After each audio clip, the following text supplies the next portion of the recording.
Welcome back, everybody, to the Down to the Wire podcast. We have a really exciting episode for you today and a special guest. I'm Bryce. I'm Ross, and we're gonna start right into it. So, I have a good friend of mine, Avery Tompkins. He works at a What's local going on, gym in our guys? area named Club Fit, and we were just gonna ask him about staying fit during quarantine. So, how are you, Avery? How's quarantine going?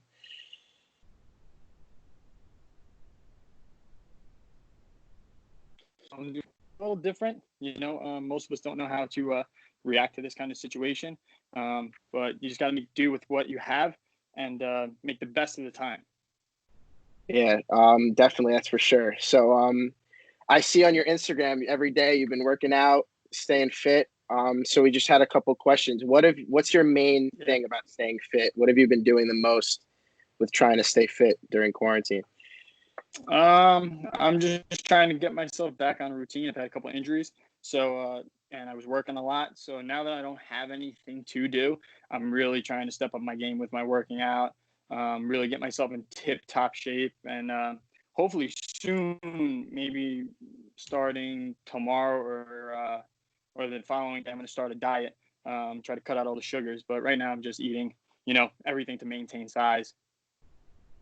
And so you have weights at home. So for people who don't have weights, what would you suggest are the best like things to be doing while they're maybe not have weights and they don't have a gym access to them or accessible? Yeah, so I mean, a lot of people are trying to buy weights. It's very, very hard now, especially because of this quarantine. So I suggest is high intensity workouts. So what I would be doing is sprints, really build up that cardio. If you do any long distance jogging, it's good, but it's going to bang up your knees and your ankles and your hips. So I stick with short bursts, really high intensity, lots of explosive exercises.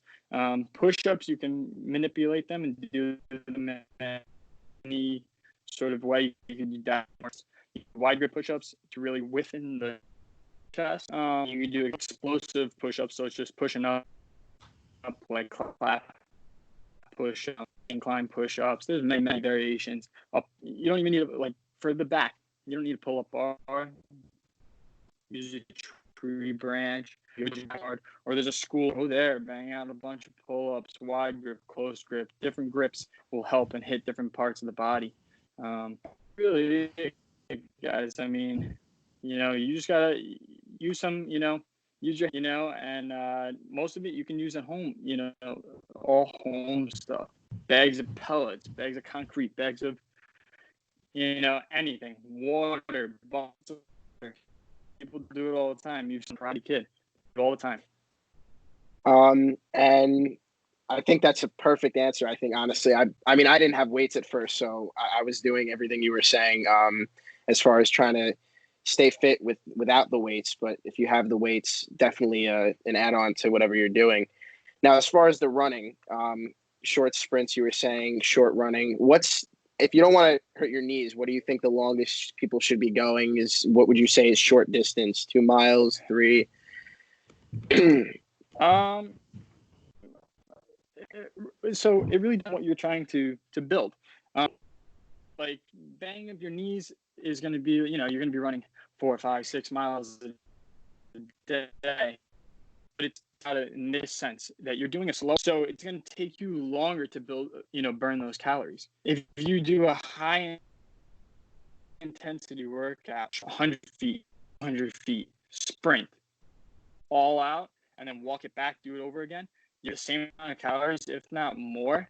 You're going to get more muscle fiber recruitment, which are the short twitch muscle, the quick twitch muscle fibers. You're going to build those, and your body going to. So build like a sprinter. You look up a picture of a sprinter. They all have big legs, big calves, huge quads, really vascular, really defined. If you look at a long distance runner, a marathon runner, they're usually tall, right? Really tall, like 6'3", 6'4", maybe really skinny. So it's all about the build that you want to develop, the physique that you want. And then probably just to wrap it up, the last question we would have is what kind of diet are you going to start or what do you suggest for people who may not be as interested in just cutting out every sugar or every carb? Yes. So, what I suggest for people is do not think of carbs as a bad thing.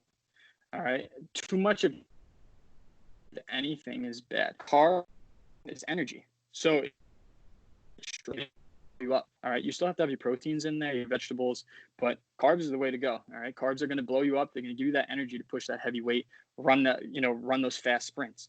The diet that I'm going to try to do, I'm just going to try to cut out the junk food that I'm eating.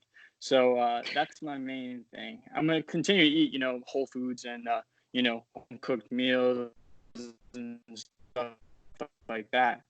But the junk food, I'm kind of, we're all stuck in the house. So we're going to eat the junk Yeah. food. We're going to eat whatever is on hand. We're bored, so you're going to eat stuff when you're bored. If you A lot have of baking. nothing to do, you're going to, yes, for sure. Yeah. For sure.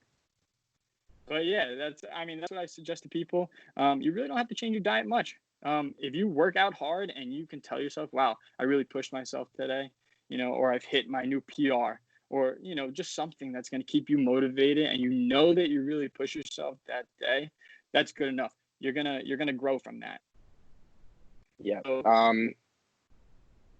continue eating the food you want to eat.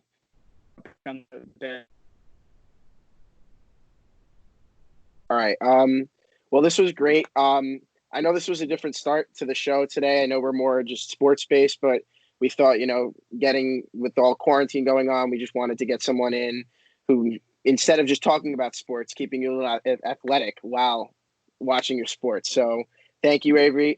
This was really helpful, and we look forward to maybe having you another time on the show. Yeah. Thank you very much. Thank you, boys. All right.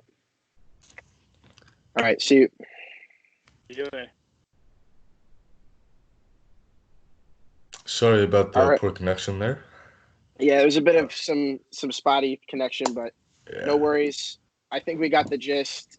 Keep active, keep eating healthy. I'm definitely been a victim to the baking, that's for sure. I don't know about you, Bryce, but baking's been killing me. So it was just a different start, but we just thought it was important, during these tough times. We, as much as we care about our sports, we want to keep everyone healthy and safe. So that's for sure. Also, new update to my background. I don't know if I'm going to keep changing it, but I just thought, why not put Jimmy Butler's house from a couple of years ago with the boombox connected with the fish tank, because I thought that was fire. And who wants to see my boarding room behind me? So I thought that was pretty cool. I just, if anyone has that question about it, but anyway, I think we're going to go right into our next segment. Yeah. Bryce, if you want to start us off. Yeah, so the NCAA recently decided that they're going to start paying players. I'm pretty sure this is all three divisions. I guess we don't really know for sure, but I think it's safe to assume that this is a counter towards not only what Isaiah Todd did and Jalen Green, but recently the number one point guard projected for the 2021 draft, Daishen Nix, decommitted from UCLA and is going to be playing in the G League now, basically following in the footsteps of Isaiah Todd and Jalen Green. So that's, this G League thing looks like maybe it's becoming even more popular. So, and it's really having an effect on the NCAA. So they're maybe even almost forced to pay their players now. So that's probably why they're doing this. Yeah, I mean, on my opinion, I think more power to the NBA when they do this. I think right now it's more of a money-based thing for them. They know they're going to make money with these pop-up games. They may have it a pop-up game here, there, everywhere. It'll be all over the country. They said they're possibly going to play some EuroLeague players now. So it's not just going to be – it's going to be basically a G League team of just them, and they're going to fill it in with those older guys and vets that have been maybe retired to help them out. I think this is good. This is bad.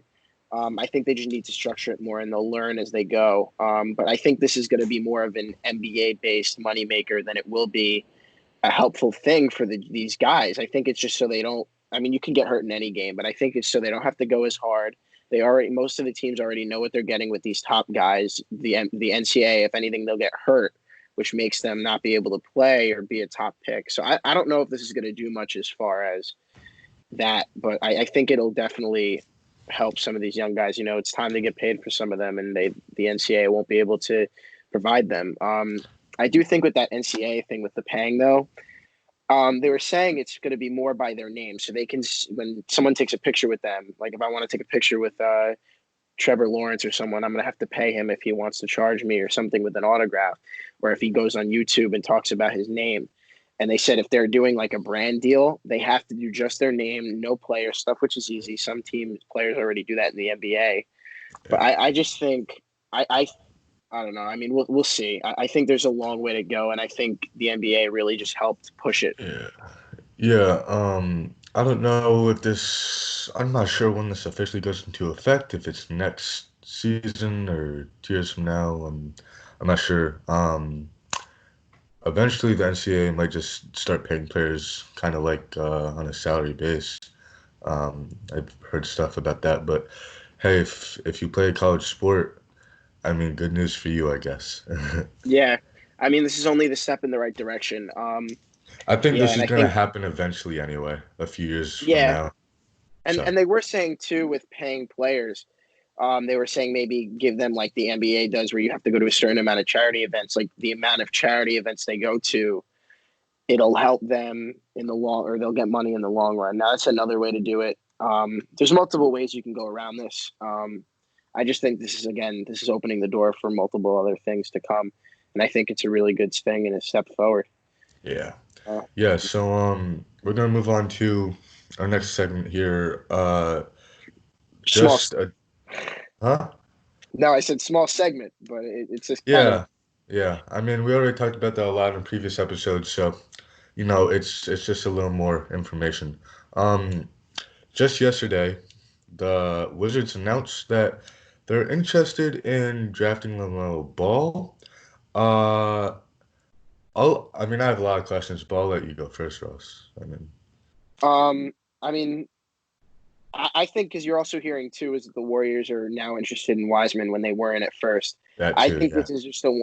I think this is one of those things where you're just going to draft the best available, and though they may not be high on Wiseman themselves, the best available is going to be Wiseman or Edwards. So, I think that they're just that's how it's going to be. But as far as the Wizards with Lamelo specifically, maybe in a couple of years he's going to be big enough or just adult like because he's still 19, 18, 19. He may not be able to guard at small forward even at 6'7" because he's so skinny. But maybe in the future this would be a good fit. But Wall's already into his 30s, or he's just starting to get into his 30s. Beal's 26, 27. It just time wise for the timeline, it just doesn't make sense. I feel like, or unless they're willing to trade John Wall. I mean, Yeah. that's another possibility. But the thing is, he's such a big contract and he hasn't played in 2 years. So Yeah, I don't like this either. I don't think it makes sense for the Wizards to draft LaMelo. And if you do, I mean, again, does that mean you trade John Wall? And even if you do, it's gonna be hard to get his salary off. But I don't. I mean, unless the Wizards get lucky in the lottery, he's not dropping past three. And I could they play ball at the three? Yeah, but I think they should just go with a more traditional small forward. So I'm not really liking this. It's kind of confusing. So it um, is. I mean, honestly, everything is going to be confusing. I think compared to the NFL draft, there was enough time with the combine to be able to see stuff, but the NBA is just going to be um, a poop show, if you want to say it in the best of terms. yeah, But um, because YouTube. yeah, yeah. But yeah. And I already think the Wizards should do this in the first place. But I think if they're drafting LaMelo Ball, that just proves to me that they need to rebuild even more badly. And at that point, if you're going to draft LaMelo, I mean, this might be a story for another day, or I think I may have already talked about this on a previous episode, but I think they just need a full-on rebuild. Just if you can get off that Wall contract and then trade Bradley to a team that's actually gonna win, Mm. but Well, I mean, if they want to be dumb, we'll let them be dumb. It's not like we're Wizards fans. Yeah, and I think again, there's going to be a lot of mistakes this draft as far as who's going to go when. And to be honest with you, I don't think you can get pissed at any team this year. Like everyone, honestly, like it's the same thing with Joe Burrow. If Joe Burrow goes one and he becomes a bust, anyone would have taken Joe Burrow number one. Yeah, So you can't really blame the Bengals for that if something happens. So it's the same thing here. I think it's like one of those things. Unless you go for McCurr in the top 10, or someone who they didn't expect, like Reggie Perry or something, then like you can't go wrong again. yeah, Yeah. So I think that's that with that yeah, small quick segment. yeah. Um, That's another quick segment there. Just something that popped up recently. It's not too much to talk about it other than it's weird. But yeah, we're gonna move on. If you guys remember from the last episode, we told you that today is basically just gonna be 85%, 90% talking about NBA trades. So that's gonna be the segment we jump into now. Um, so I'm just going to mention this now, and I think because Bryce and I were a bit confused on it now earlier, and I think it'll definitely help us. But as far as the trade machine on ESPN, we're going to be using that to help us in a little bit of maybe 2K. But you know, with the trade machine, there are X's among most people, and I think it's because either they're all on 1 year deals and they have a player option. So if Tim Hardaway won't be able to be traded during the NBA or a no draft, that's trade why. clause, I Yeah, think. so yeah, or no trade clause, but I don't think they really go that into depth. So guys won't be able to be traded. So we may think of someone to bring up, but the problem is he may not be able to be traded this offseason. Yeah. So yeah, so just to go into that to start off, I think we're going to talk about Bradley Beal and potential places he can go. Yeah. Um, Bryce, if you want to start us off here. Yeah, so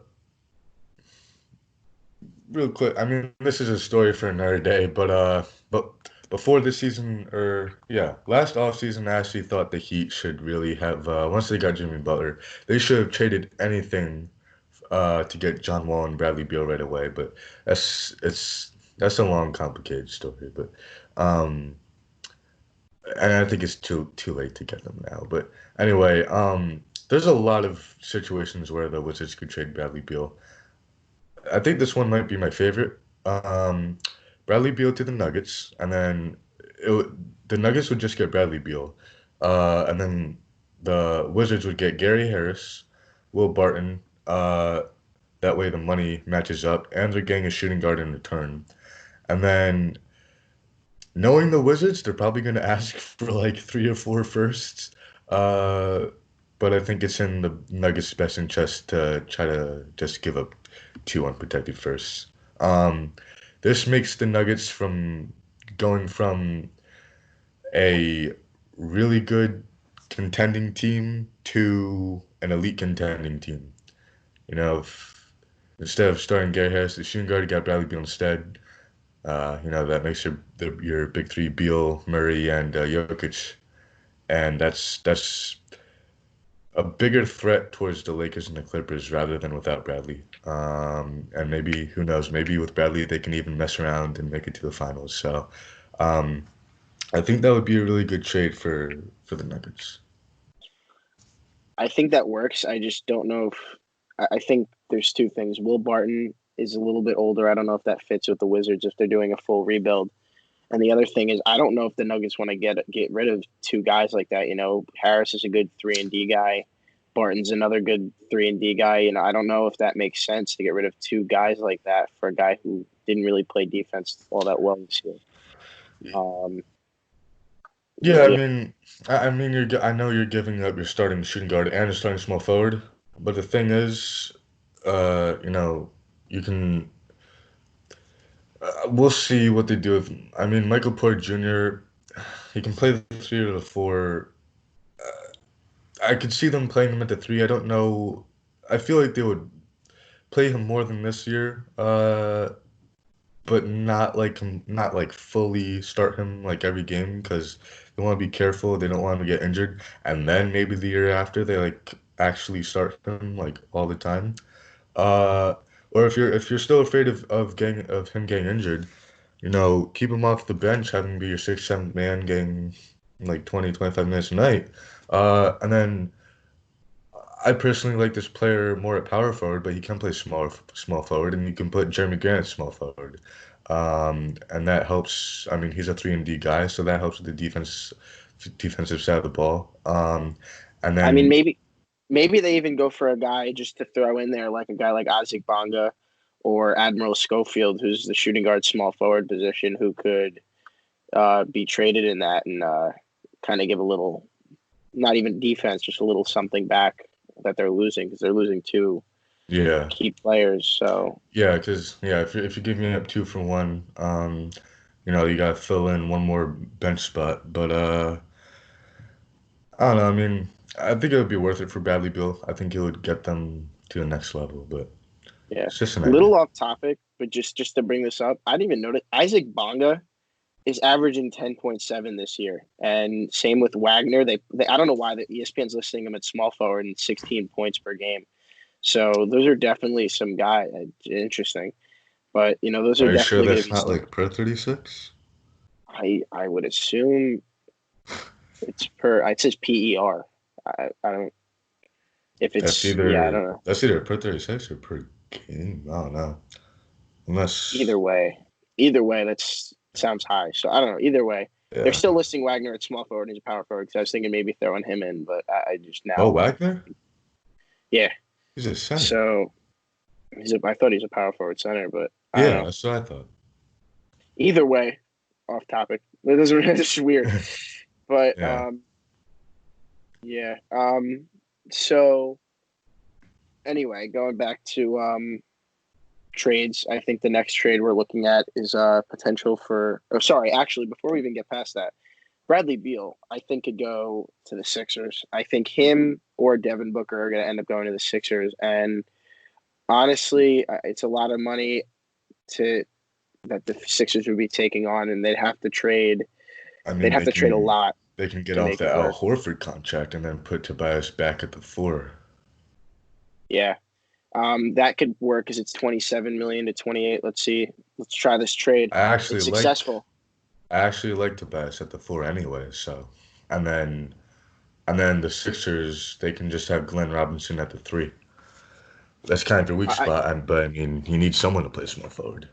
Yeah, and that trade works. So with that trade, you'd have to probably throw in a first or two, at least one or two first Yeah, rounders. yeah, the Phillies are gonna need to give up like two firsts. Yeah. Again, knowing the Wizards, they're probably gonna ask for like a million first, but I don't think anyone's giving them more than two. Um, Yeah,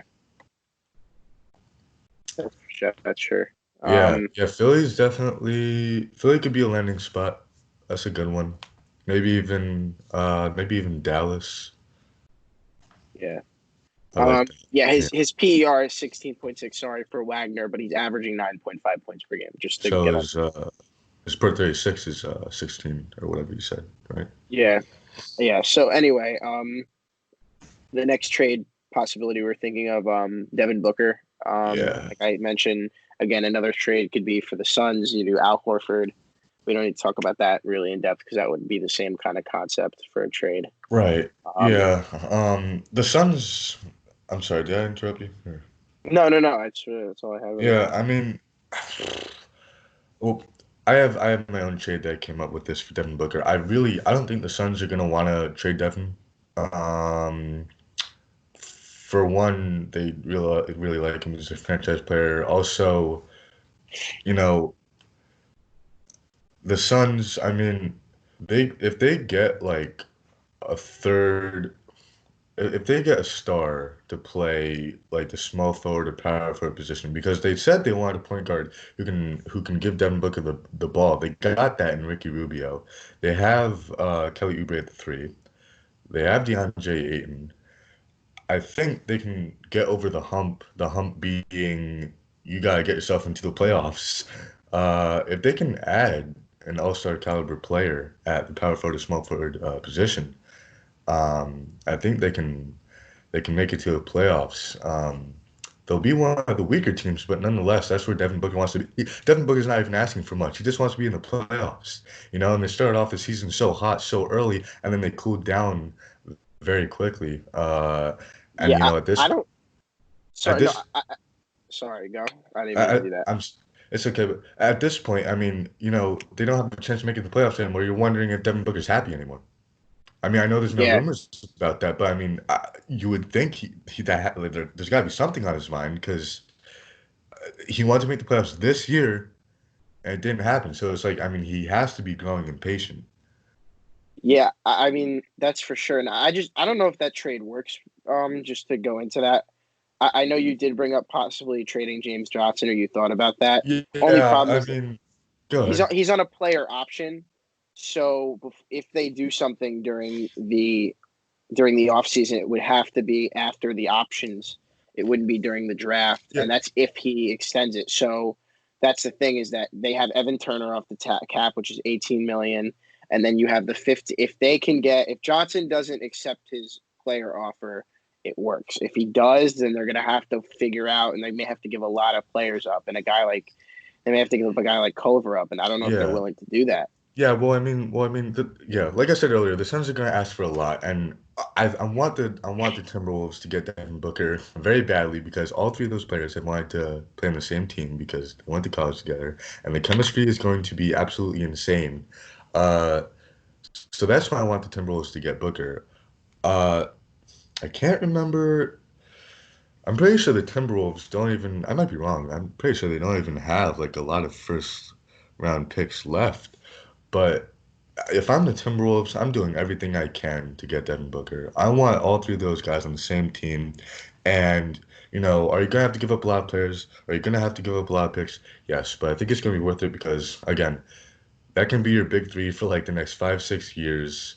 And is it going to leave your bench weak? Is it going to leave the other positions weak? Yes. But what you can do is you know, sign the best available guys in the offseason and you just hope for the best. And I think with those three guys, once you add Devin Booker to the mix, those three guys can lead that team to the playoffs, no matter how bad the rest of the team is. Yeah, D'Lo and Cat can't do that right now. Those two guys alone cannot carry a team to the playoffs. Devin Booker and the other two of them can. And I think they'd be serious contenders, even if the bench is like, I mean, the bench is going to be the weak spot no matter what if they get Devin. But I don't know. I think it's a huge risk. I think it's worth it though. yeah. I mean, there's going to be a lot of movement, I think, this offseason. I just don't know what's going to happen because you also have to look at guys with cap. The Suns, they're over the cap $11 million.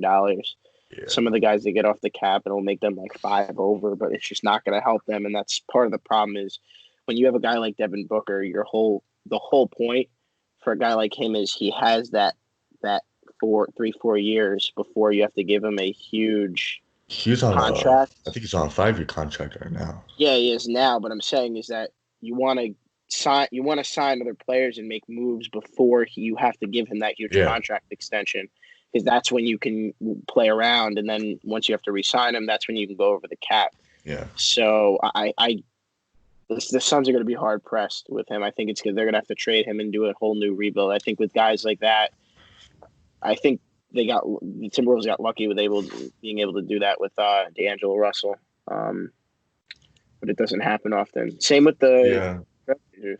It gets The to a who? point you can do it. The Trailblazers, same concept. It gets to a point. You lost Aldridge. You lost guys, Yeah. those kind of guys, and you couldn't re-sign them. It just doesn't. I think if they ran it back with Aldridge and they were able to keep him if he didn't go to the Spurs, that I think they would have had a shot.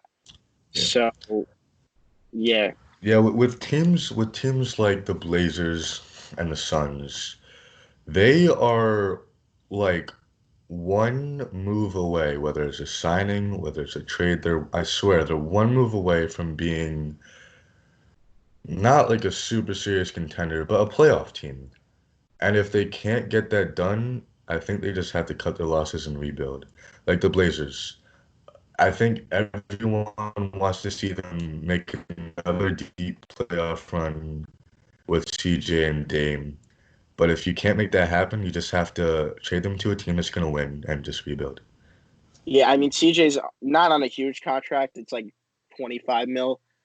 They're not trading Dame anytime soon. They just signed him to that huge super max. So Yeah, he's going to be again another guy hard to move. Even how great he is. I mean, the thing is too is like you have to look at that like, hey, Dame's really good, but I think you could do a lot more with someone who may be a little cheaper. I'd rather get a guy maybe a little just a tier under Lillard that I can afford over getting someone like him and then not being able to get two because sometimes two is better than one.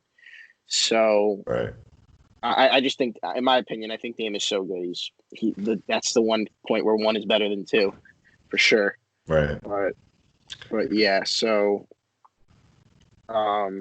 if you want, maybe to go to the next one, go from Yeah. there. So I think everyone knows that um, Rudy Gobert has a weird relationship with Donovan Mitchell now. It's probably because of the whole Corona thing. And I'm not sure. I mean, there's probably a lot of other players in the league who aren't happy with him about that, which might even cause him to not want to be his teammate. Um, I mean, there's rumors. Are they gonna trade Donovan? Are they gonna trade Rudy? I think they're gonna trade Rudy. I don't think the Jazz are looking to rebuild. And if you trade Donovan Mitchell, that's telling me you're rebuilding because he's the best player on that team. And Rudy Gobert cannot carry them to the playoffs. Um, so I gotta, it's gonna be weird. It's gonna be kind of hard to trade Gobert. Um, I have a few options. Um, I got them trading. This is one option. I got them trading Gobert to the Trailblazers for Nurkic, and Zach Collins just to make the money work. I know so many people are hype on Zach Collins, and yes, I know he's had injuries, but I don't think he's going to turn into something like super great. So I'm not even sure if the Blazers are like attached to him. I'm not sure how high his trade value is. Um, you know, if the Jazz do this, they're getting a pretty solid center back in return. It's not like Rudy Gobert messes up the floor spacing or anything for the Blazers because Nurkic and Whiteside can't shoot to begin with.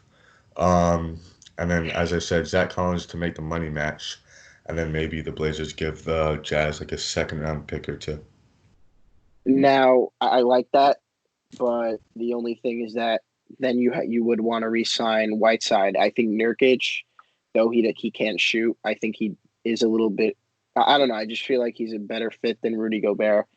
I don't know if I mean they could stick with maybe getting Gobert and then getting Whiteside, but the thing is too is you know one of those things again. You look at Zach Collins; he's a lot more mobile, I would say, than any of those three candidates we just mentioned, the three centers, and he can shoot. That's the one thing that these three guys can't do. And the other thing is that Nurkic, okay, we saw him come back. He was pretty healthy the games he played, right? He played like 10, 15 games or three. I don't even know. He played something. Um, and I don't know if they want to stick with two big guys because they were thinking about trading Nurkic and keeping Whiteside. The thing is, do you want to keep your three guys at the highest salary, highest paid on your team with two shooting guards and a center, or to a point guard, a shooting guard, and a center? So, do you want to have now, if you get Gobert, two centers and two guards? I don't know how that works. I don't know if Gobert fits. If they end up re-signing Whiteside, maybe you do a sign and trade with Whiteside. Maybe you involve a third team and they end up getting whatever from another team. But I actually do. If you want to think about trading anyone, if they really are not happy with Turner, I really like Turner going somehow to the Blazers. But that's another Yeah, one. But I'm just saying, yeah, yeah. no, go. I know. I'm I don't know if Gobert. He doesn't have that oomph. He doesn't have that like that grit that I think that Whiteside brings. Like as much as he's a defensive guy. yeah, You know what I yeah. I mean? mean, um, I mean, if the Blazers are going to keep Whiteside and they're still going to have Nurkic, I hear so many people saying, "Oh yeah, just have Nurkic be a six man." I think he's way too good to be. I mean, I'm not like a huge fan of him, but he's too good to be coming off the bench. Yeah, but And since when was a center a six man? yeah, That's yeah. But that's what I've heard. I've heard people want him coming off the bench as a six man. That's that's what I've heard. You know, if you're gonna keep Nurkic and Whiteside, go ahead, but start both of them. I Yeah, mean, do you have shooting? No, on for your big men, but I mean, you're gonna have dangerous rebounding. So just why not? I mean, that's the Twin Towers right there. That's gonna be one of the biggest power forward center duos in the league. And I know people are like obsessed with floor spacing and they want every single player on the team to be able to shoot. But why not do this? If they're both starting, you just have CJ and Dame sit at the 3 point line, check up threes all day as much as they want, and if they miss, Nurkic and Whiteside got the rebound. Who cares? Pass it back out and shoot another three, or just yeah, put it and up. they showed it worked last year with Cantor. I mean, Cantor's not the best defensive guy, but they showed it Yeah, worked before. he's a What's great offensive rebounder. But Oh, but that's the thing too is that Cantor, like, again, I don't see Gobert having the same grit that Cantor brings. Uh, even though he may not be as good defensively, he still put out all his effort last year in the playoffs. I just don't think Gobert has that. But I don't know. we'll see. Um, I got one more for Gobert. Uh, this doesn't sound like it'll make sense, but I'll explain. So, Gobert to the Pacers for Miles Turner, kind of like the Trailblazers trade. You know, you're getting a pretty solid center in return. If I'm the Jazz, I'm gonna want at least this is what I think. I think the Jazz should get a center in return who has more than 1 year left on his deal, and a decent center, not just like a below average dude. And TJ Leaf just to make the money match up, and a second round pick or two. Yeah, I know this isn't going to be good for the Pacers floor spacing, but I mean, so many people want them to trade either Sabonis or Turner.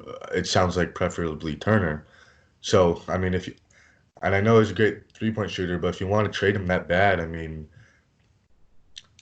don't see why not. Not only that, but yeah, he's a great 3 point shooter, but he's 7 foot and he averages like five and a half, 6 rebounds per game. Well, it's I because they space the know, floor. I understand, but it's like, this is just the way I think. This is just how I prefer uh my game plan to work, I guess. I don't want my starting. I know Sabonis gets like 10 rebounds a game, but I don't want my starting the center is usually and should be the tallest guy in the starting five.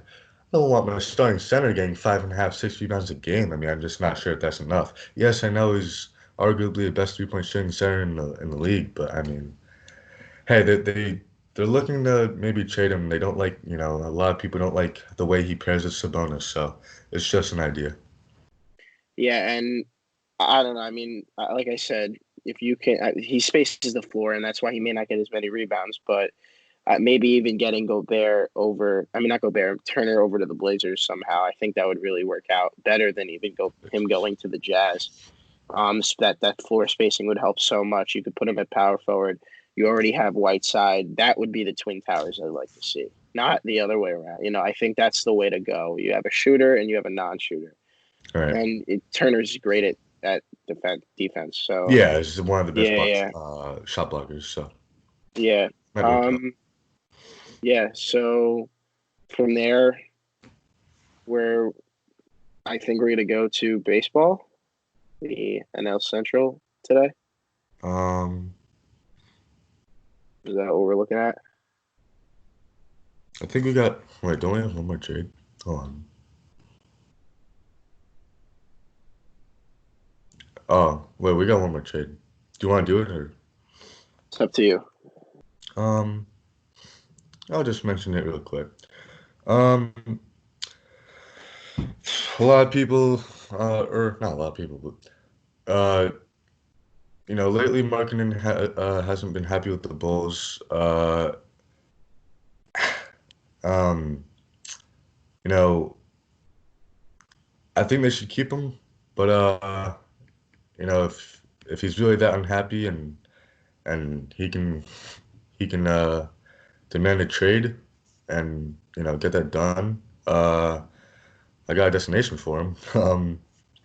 I think you would be a good fit on the Mavericks. Um, you know, this is gonna be good for their floor spacing. Him next to Porzingis, that's gonna be I think that's gonna be a great pairing. I think they'll work well together.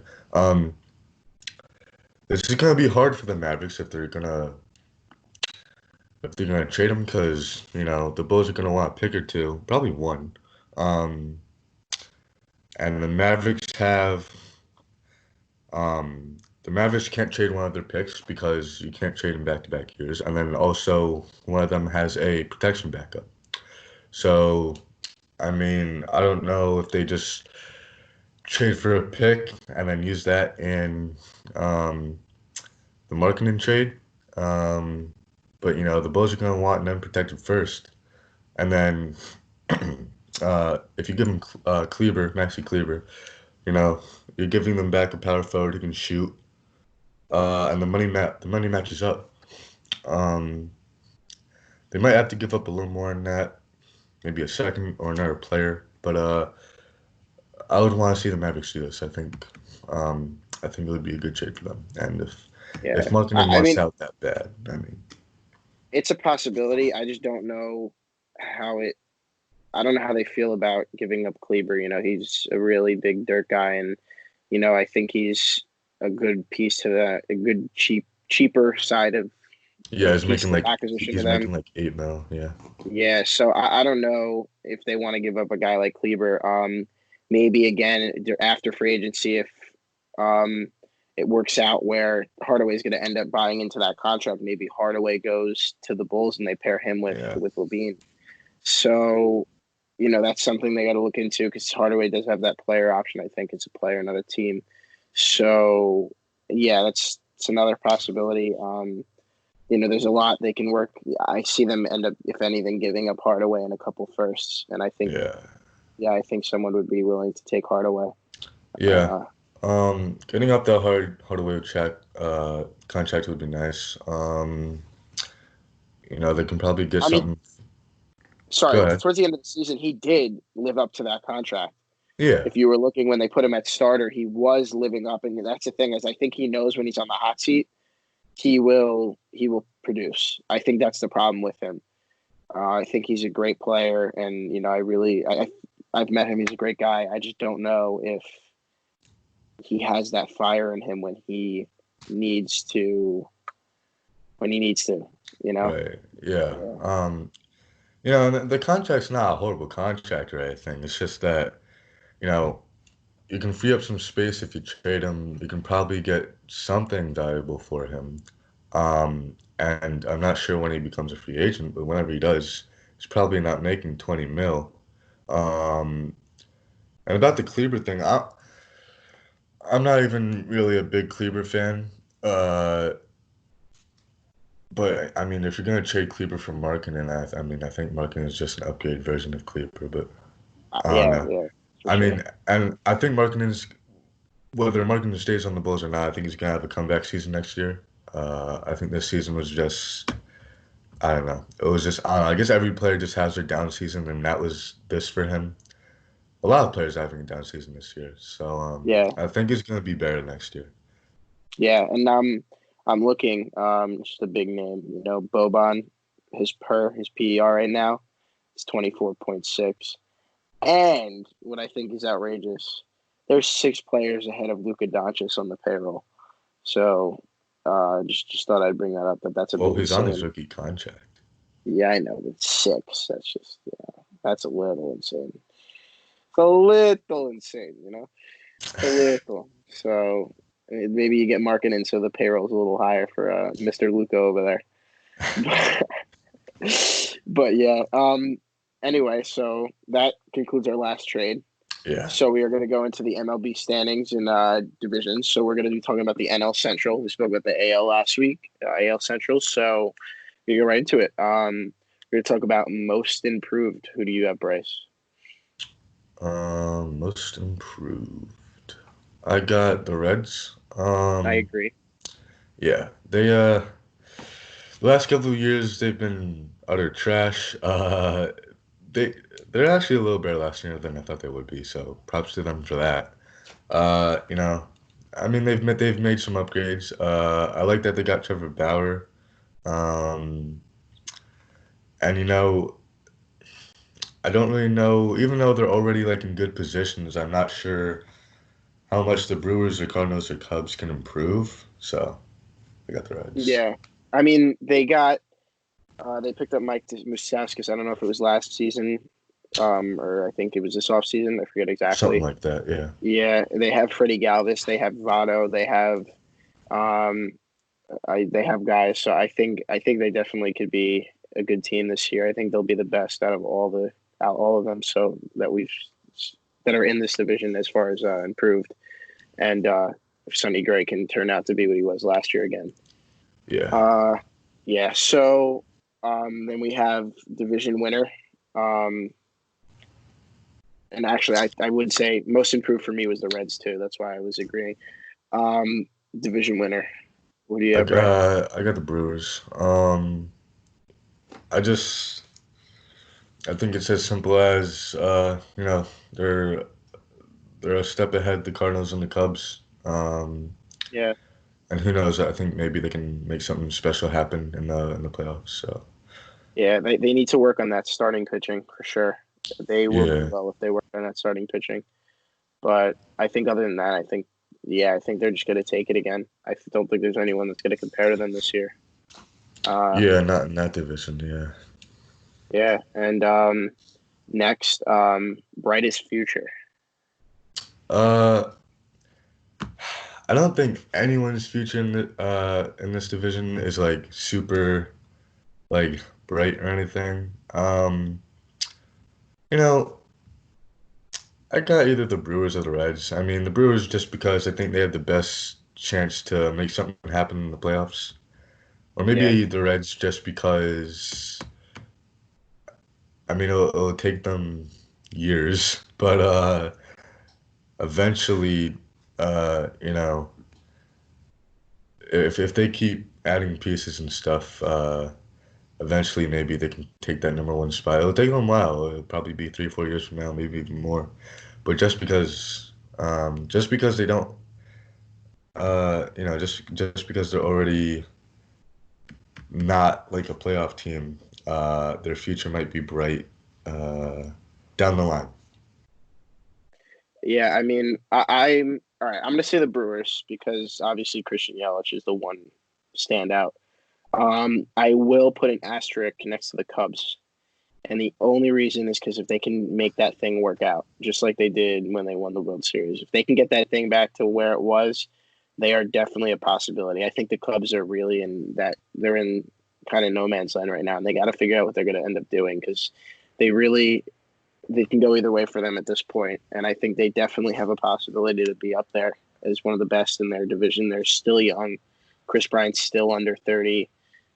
Rizzo's, I think, only 30 this year. They have a lot of hope. Javier Baez, Yeah, and Baz, their whole team is just Jason yeah. Hayward's still 30. Honestly, the roster's too good to not make something happen again. Yeah, and to not count them out any year. Yeah, yeah, So I think they just got to figure it out, and they got to go back to their winning ways. I think they yeah. have it in them, and I think David Ross is definitely going to help this year. We haven't seen that monster at manager yet. So What do yeah. you got for your order? My order. I think I go the same with. I think you're going to agree. I'm going with your list because we've talked about it before a bit. I got Brewers, Cardinals, Cubs, Reds, and Pirates. Maybe the Cubs over the Cardinals. Yeah, yeah, it's basically what mine is. I think the Cubs Yeah. and Cardinals are going to be fighting for second. I think that's going to be close. Or Uh, fighting for the wild card. They may end up being in the wild card. yeah, yeah, Uh, yeah. All but right. yeah, Is that it for your opinion? yeah, pretty much, pretty much. All right. So this was Down to the Wire, episode 4. And no, 5. 5. Excuse me, 5. Look at that. Time flies when you're having fun. Hopefully, we'll get on another guest. If not next week, the week after. Yeah, We're gonna try to alternate shows on guests and whatnot. Again, thanks to Avery for coming on the show today, and That's it. Yeah. So this was Yeah. down to the wire, and I'm Ross.